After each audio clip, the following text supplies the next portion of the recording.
College.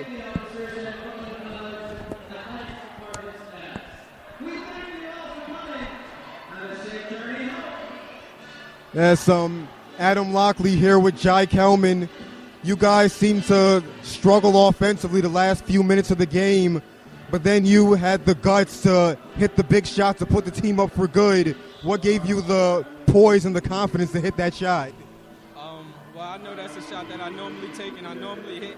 As you know, I missed the last 4 games coming off an injury, so my touch wasn't really there today. I was a little rusty, but my teammates kept confidence in me and kept giving me the ball, and I was able to knock down a big one. Coming up for the next few games as the competition stiffens even more, what do you guys have to do offensively and defensively, especially in these kind of grinded-out games, to pull off a victory? Offensively, I feel that we're fine.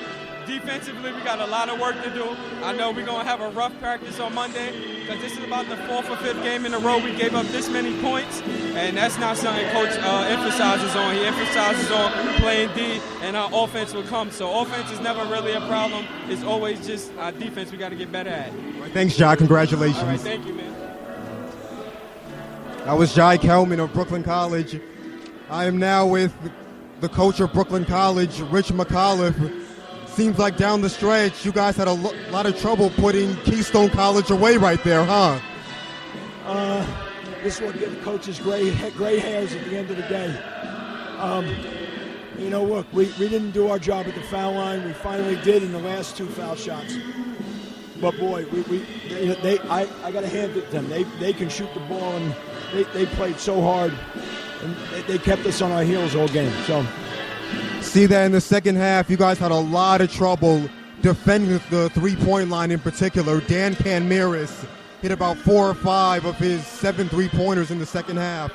What do you guys have to do to guard the three-point line and do a better job defensively overall in the coming games? Well, thanks for reminding me about him. I didn't need any reminder that he can hit the three. And we talked about it. We knew going into the game that 50% of their shots are threes, and we knew we haven't come up against a team like that all year.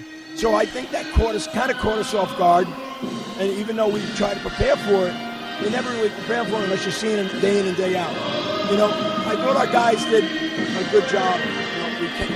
Any win is a good win. We just got to get back to basics. And now, we got CUNY all the way out. So the next game is against CCNY, a team that really thrives on penetrating to the baskets, very different from the team that you just played right here. What do you guys have to do offensively as well as defensively to contain them in the half court as well as the fast break? Well, we just got to keep our movement offensively, and I think sometimes we get stagnant. And when that happens, we don't execute well. It becomes more of a one-on-one thing, and that's not our strength. So when we move and cut and do certain things like that, then we get good looks at the basket. Look, having Vaughn out of the game, hurts us, from the inside presence. But we're adjusting, and he'll be back next week, hopefully at some point. And the thing with CCNY, again, we got to contain them and try to play the same type of game that we played when we first had our first home game here. All right, thanks, Coach. Great win. Thank you. I'll take it. I'll take a good. You'll take it. Yeah, not a great win, but you'll take it. 14-3. Thank you very much.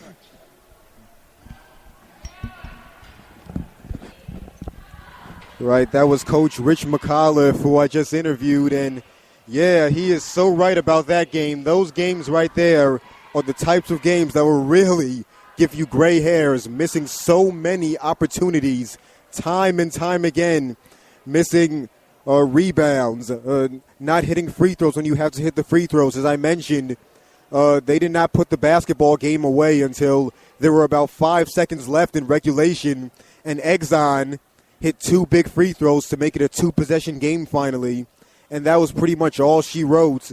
But Brooklyn College, as the coach was mentioning, will have to do a much better job defensively, as Keystone did a really good job from the three-point line in the second half. Dan Canmaris hit about 6 3-pointers in the second half. Keystone scored about 45 points in the second half.